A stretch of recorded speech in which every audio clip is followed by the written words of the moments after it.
Bonjour tout le monde, ici Marc-Claude Légaré, massothérapeute. Ça me fait toujours bien plaisir de recevoir des collaborateurs durant le talk show Masso. Vous m'avez vu souvent avec elle et vous l'avez vu partout aussi. Voici José Boivin. Allô José, Allô Marie-Claude, comment ça va? ça va bien toi?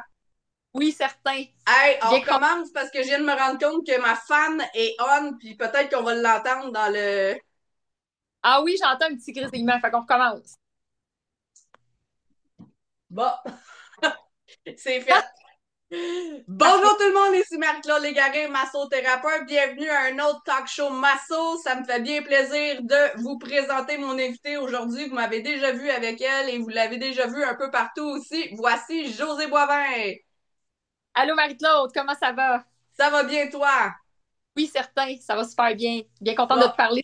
ben moi aussi, puis bien contente de parler à tout le monde aussi. Comme d'habitude, le talk show Masso se veut pour pouvoir aider les massos, vous donner des informations sur toutes sortes de sujets, des choses que j'aurais aimé avoir il y a 25 ans aussi qui n'étaient pas nécessairement disponibles. Donc, on passe au suivant, on aide les gens. Le but étant de justement garder notre petite communauté puis s'entraider tout le monde ensemble. Vous avez vu plein de sujets chauds avec José et moi. Et vous me connaissez, moi, beaucoup avec les ventouses. Vous connaissez maintenant José beaucoup avec la madérothérapie. Donc, petit historique rapide. José et moi, on s'est connus justement par mes formations de ventouses. Ensuite de ça, elle est devenue mon assistante de ventouse. Elle a aussi fait mon coaching. Donc, j'ai vu quelque chose de très, très bouillant en elle, justement, avec l'assistante des cours de ventouse. Donc, la Madéro lui parlait beaucoup. On a poussé les choses pour que justement maintenant elle enseigne ses propres cours et je l'ai perdue comme assistante, c'est une grande fierté. Donc, tout ce que j'ai amené avec les ventouses au Québec qui n'était pas reconnu encore par aucune association, qui ne reconnaissait pas non plus mes diplômes au programme international, ben José a passé exactement la même chose pour faire reconnaître la Madero, qui était très mitigée là, au niveau esthétique versus que tu as mis toi-même à ta propre couleur avec l'aspect thérapeutique en massothérapie, justement. Et tout de suite, d'avance, on va vous mettre un gros attention sur ce vidéo aussi. Puis notre intention en arrière de ça, c'est justement d'aider les massos, vous donner des informations. On n'est pas là pour vendre notre cours, on n'est pas là pour parler des associations en précis ou de d'autres cours. C'est de façon générale avec ce qu'on voit, ce qu'on entend. Puis José, je pense que tu voulais dire aussi justement par rapport au groupe Facebook, là. Oui, exactement. Tu sais, on voit beaucoup de formations là, circuler et tout. Beaucoup de gens tu sais, qui amènent, mettons, qui vont mettre des posts et tout pour parler de leur formation.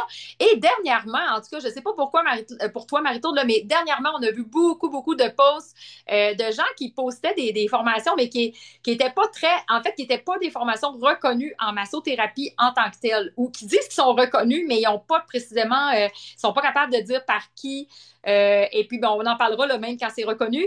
Mais je veux dire, oui, il y a eu beaucoup, beaucoup, beaucoup dernièrement, beaucoup de choses qui circulent et qu'on se pose des questions justement, puis que c'est important de s'informer. On va parler de ça d'ailleurs. Ben, c'est le but du vidéo. Dans le fond, on est ici parce que on trouve que, bon, au début, c'était difficile de se faire accepter. On a instauré les choses autant en ventouse qu'en madérothérapie. Puis on nommera pas les autres formations aussi, mais il y en a plein d'autres, justement, qui ont fait leur entrée. Maintenant qu'il y a, on va dire, avant, au début, c'était plus des écoles. Puis Oui, si je remonte aussi, il y a 25 ans, là, durant toute ma carrière, maintenant, il y a beaucoup d'écoles privées, si on peut dire ça de même, ou d'écoles nomades comme toi et moi, qu'on n'a pas une bâtisse ou une organisation, qu'on est tout seul dans notre école, si on peut, un établissement qu'on est reconnu quand même au gouvernement comme un établissement d'enseignement officiel. Et on donne des certifications, on est reconnu par les associations de Masso aussi. Donc, on est comme des enseignants indépendants. Ça, il y en a de plus en plus.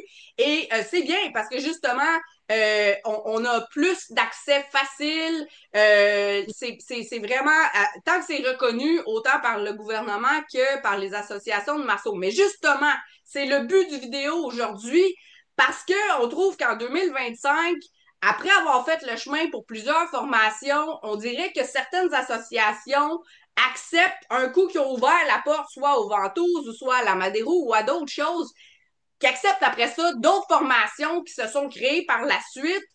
Parce que bon, il y en a qui ont vu un engouement pour certaines techniques et qui ont décidé de se lancer là-dedans avec plus ou moins soit de formation ou de background de ça aussi. On en discutera un peu plus tard, sans nommer de nom toujours, mais qui profitaient de cette occasion-là ou qui lançaient sur le momentum. Et malheureusement, certaines associations font pas trop de recherches, sont moins rigides un petit peu, puis heureusement, il y en a d'autres que oui aussi. Je te laisse développer sur le sujet un petit peu, là. Ben, c'est sûr que, tu sais, mettons par rapport à moi, mon domaine, c'est sûr, ma spécialisation, c'est plus dans les techniques colombiennes. J'ai vu apparaître beaucoup de formateurs aussi qui arrivent aussi du côté esthétique, parce que c'est sûr que la Madero a passé beaucoup par le chemin esthétique et qui veulent enseigner aux massothérapeutes.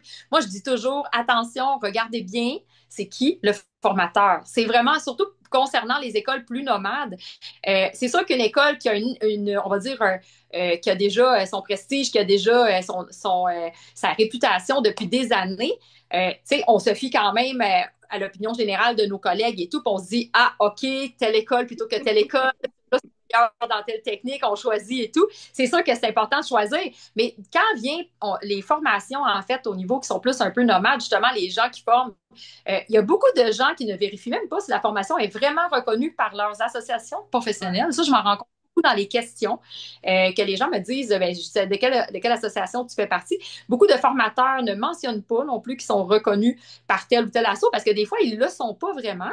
Ou encore, des fois, certains sont reconnus, mais ça ne veut pas dire qu'ils ont un bagage extraordinaire non plus pour enseigner, dans le sens que c'est sûr que on ne demande pas d'avoir nécessairement 40 ans d'expérience avec 4000 heures de formation. C'est pas tant ça, mais au moins d'avoir une expérience qui est quand même limite un minimum. Moi, je considère qu'à un moment donné, il y a comme un minimum d'heures et d'années d'expérience qui comptent avant de commencer à enseigner, surtout dans des techniques pointues et tout, des techniques de niveau 2 aussi, mais même niveau 1, je veux dire, C'est la ça base. reste que c'est pertinent. C'est regarder, d'aller voir un peu c'est qui la personne, pas juste se fier à qu'est-ce qu'elle enseigne, le prix et tout, mais regarder aussi un peu plus loin, t'es qui toi? C'est qui? Ouais. Qu'est-ce que d'où tu arrives? C'est quoi ton bagage? C'est quoi ton expérience dans le domaine? De plus en plus, on voit des formateurs que je trouve que niveau expérience et tout, moi, personnellement, je n'irais pas nécessairement vers eux parce que ça ne me parle pas. Moi, j'ai besoin d'aller voir des gens qui sont très expérimentés dans leur domaine puis qui ont beaucoup de connaissances, beaucoup de bagages parce que c'est sûr que moi, quand j'arrive dans un cours comme élève, j'ai beaucoup de questions pointues. Fait qu'il faut que la personne soit en mesure de répondre aussi. Fait que c'est sûr que c'est pour ça que on voulait parler un peu de ça parce qu'on trouve que des fois, les gens, ils s'accrochent seulement à OK, le cours, puis où ce qu'ils se donnent, puis le prix, puis voilà, je m'inscris.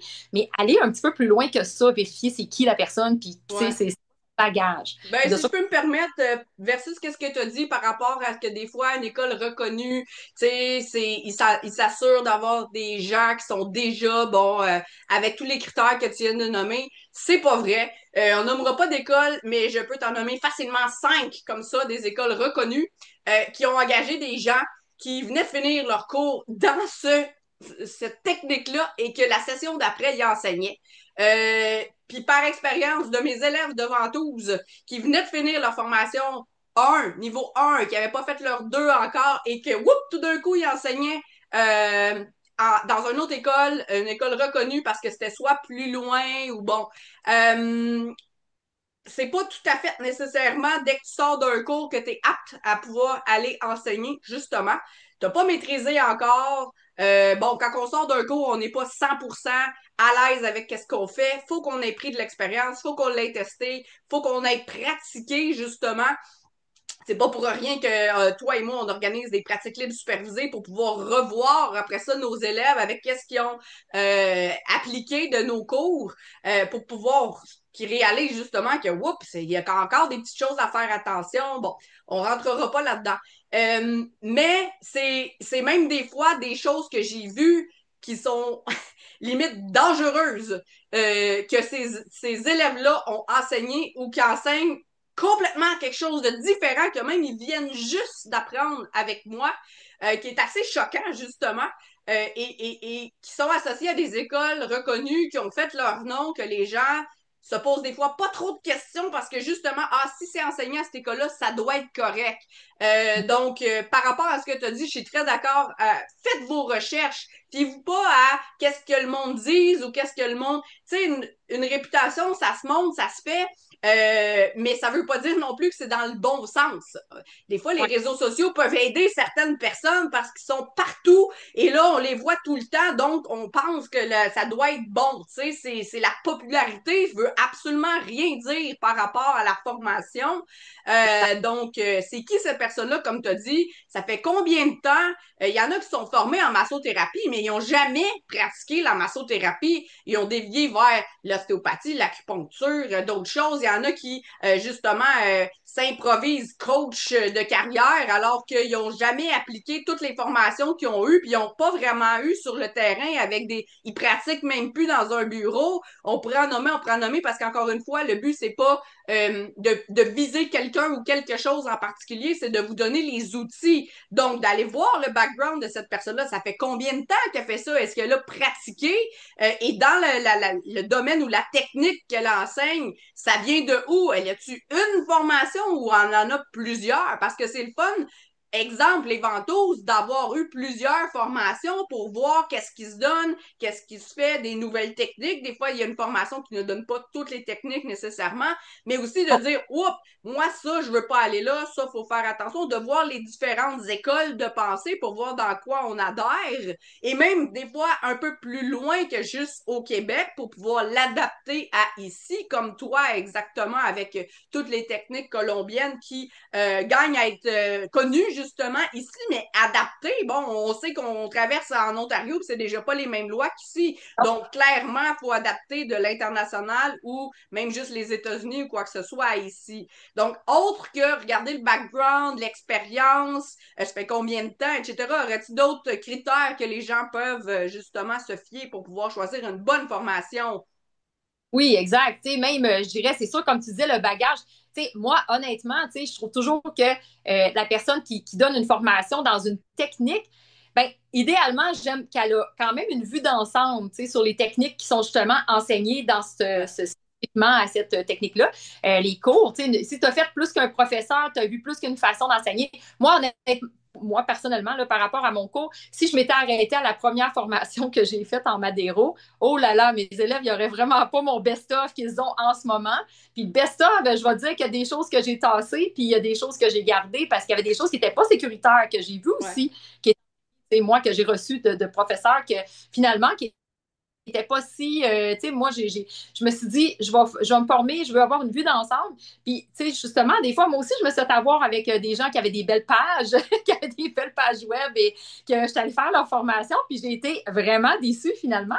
Fait que c'est un peu ça aussi, parce que c'est plate de dépenser aussi dans une formation qui n'est pas à la juste valeur de ce qu'on aurait pu avoir ailleurs, tu sais. D'autant plus, tu sais, c'est des sous qu'on dépense, des fois qu'on a un budget pour ça qui est maximal, là, tu sais, qu'on n'a pas tout le temps un budget illimité pour les Ouais. formations. Fait que c'est plate aussi quand puis finalement, on se rend compte que ouais, c'était pas le meilleur que j'aurais pu avoir. J'aurais pu en avoir plus pour mon argent ailleurs. Ben, parlons-en de Ouais. l'argent aussi, parce qu'il y en a que c'est un critère, tu sais, de prendre la moins chère ou entre les deux. Ou, tu sais, si tu veux, ça devrait pas être un critère dans le sens où si c'est cette formation-là, parce que c'est de qualité, parce que c'est ta carrière, c'est ta pratique, c'est tes clients, c'est les résultats. Donc, tu veux quelque chose de qualité, ben, attends d'avoir ramassé les sous pour pouvoir te payer celle-là. Ça devrait pas être, t'as pas pris la moins chère. Parce que, bon, veut pas, dans certains cas, ça veut pas dire que la moins chère est pas bonne ou que la plus chère est meilleure. Ça, c'est sûr et certain. Toute formation confondue. Mais ça devrait vraiment être la qualité. J'embarque Oui. aussi la géolocalisation de la formation. Je veux dire, moi, il y a une certaine formation que j'ai en tête qui se donnait que à Toronto. Ben, c'est vraiment elle que je voulais, pas d'autres qui étaient un petit peu déviés ou quoi que ce soit. Ben, j'ai attendu d'être capable d'y aller, d'avoir les sous, parce que c'est celle-là que j'avais choisie, autre que des formations, autre que des critères X. J'ai des gens, des fois, que j'enseigne à Rosemère, puis qui me disent, sont de Terrebonne, t'en as pas une un peu plus proche de chez moi. C'est 15 ou 20 minutes un dimanche, pas de trafic. J'ai des gens qui font 7 à 8 heures de route des fois pour une journée en présentiel. Maintenant, c'est rendu deux séparés de quelques semaines. Mais si tu veux vraiment une formation de qualité, oui, ça devrait être ça. Puis on a déjà fait une vidéo aussi sur les formations de thérapie manuelle versus qu'est-ce qu'on voit en ligne ou 100% en ligne que toi et moi, on ne recommande pas du tout. T'aurais quoi à dire par rapport à ceux qui parlent de prix puis de géolocalisation? Ben, moi, je dirais, s'il vous plaît, choisissez toujours le professeur avant de choisir l'endroit. Moi, j'ai des élèves qui viennent, tu sais, qui viennent faire le cours à Québec, puis qui sont de Montréal, puis vice-versa, du monde de Québec qui viennent à Montréal pour faire la formation. Moi, je dis tout le temps, tu sais, pour moi, c'est important, tu sais, de choisir la formation et l'enseignant avant de choisir, en tout cas, ça, c'est ma façon de voir les choses, de se déplacer des fois, surtout pour des formations très courtes, d'une ou deux journées, ça vaut la peine, tu sais, de dire, ben, à la limite, je me Airbnb ou un hôtel pour une soirée. Puis, tu sais, ça va me faire un petit week-end ou un petit 2 jours à quelque part. Et puis, ben, d'aller faire cette formation-là, de se déplacer, moi, je trouve que ça vaut amplement la peine si la qualité est meilleure du cours ou de l'enseignant et a plus d'expérience.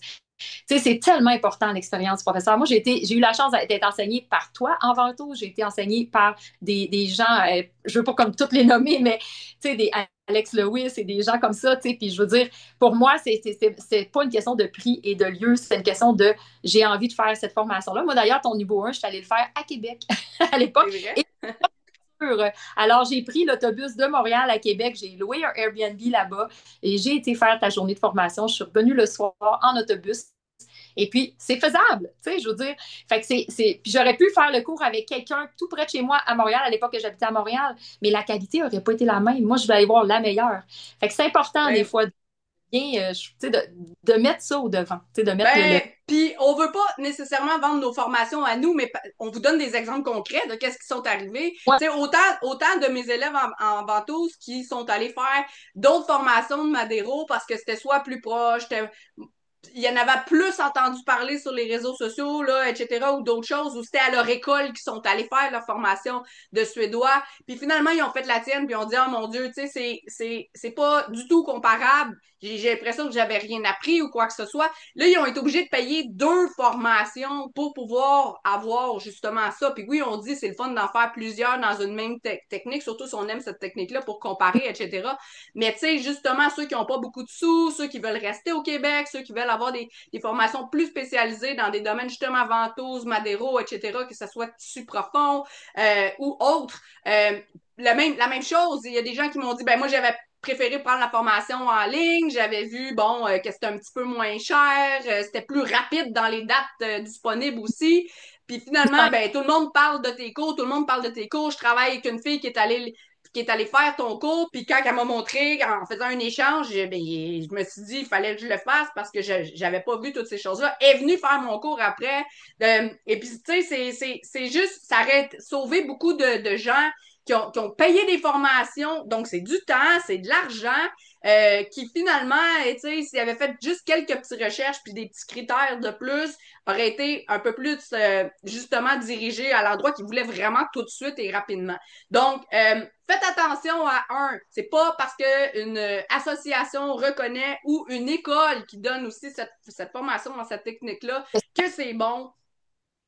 Faites des recherches sur l'enseignant par rapport à son background, par rapport à cette technique-là, qu'est-ce qu'il a appris, comment il enseigne. Oui, vous pouvez vous fier aussi à d'autres personnes qui sur les réseaux sociaux qui disent des commentaires ou qui vous réfèrent, mais attention, quelqu'un qui a fait juste une formation puis qui pense que c'était quand même bien, mais que si elle venait faire l'autre formation, on ferait comme oh mon Dieu, c'est à des années-lumière, mais elle va quand même vous vendre que ça, c'était vraiment, vraiment bon, alors qu'il n'y a pas vraiment de comparatif non plus. Alors, faites vos devoirs, puis allez parler aux formateurs, prenez des informations, regardez ce qu'ils offrent, et puis c'est ce que moi je pourrais vous dire par rapport à ça. Faites attention aux écoles et aux associations. Malheureusement, en 2025, c'est rendu beaucoup trop permissif, si on peut dire ça comme ça. Le mot de la fin, José. ben, écoute, moi, je te dirais, faites juste vos devoirs, vraiment, c'est le plus important. Posez des questions, allez voir les gens qui sont vraiment, qui ont beaucoup d'expérience et qui ont beaucoup de formation. Moi-même, on le disait tantôt, on est sorti du pays, nous, pour aller se former parce que justement, on veut aller à la source des formations qu'on voulait enseigner. Moi, c'est sûr que je voulais voir l'ensemble de tout ce qui existait, puis c'est de là qu'est né aussi mon cours. Mon cours, il n'est pas copié sur un cours que j'ai fait qui était peut-être pas tant le meilleur, mais c'est un best-of de tout ce que j'ai vu et qui intègre aussi tout mon bagage de thérapeute. Alors, c'est pas du copier-coller d'un autre prof qui a peut-être enseigné un cours qui était so-so. C'est un cours où je suis partie de toutes mes connaissances et que j'ai mis ça dans mon cours.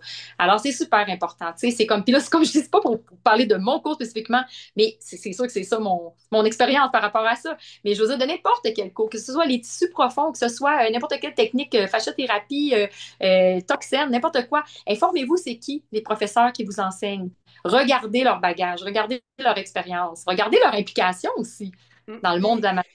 Puis aussi, ben justement, faites vos barèmes. Qu'est-ce qui est important pour vous? Tu sais, si pour vous, c'est vraiment important que ce soit proche la géolocalisation, ben comprenez que peut-être que ça va diminuer les chances d'avoir plus soit de qualité ou de, tu sais, que le nombre de formations qui va pouvoir être choisi vont diminuer de beaucoup, donc peut-être la qualité, etc. aussi.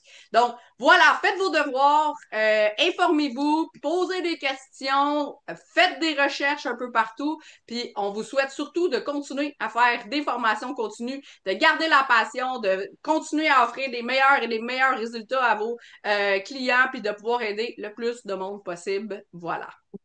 Tout à fait. Merci, Marie-Claude. Ben, merci José. Puis si jamais vous avez des sujets, des questions, n'importe quoi, des commentaires, mettez ça ici dans les commentaires. Écrivez-nous, puis on va vous faire des vidéos. On aime pas mal ça faire ça. Alors voilà tout le monde. Bonne pratique. Bonne journée.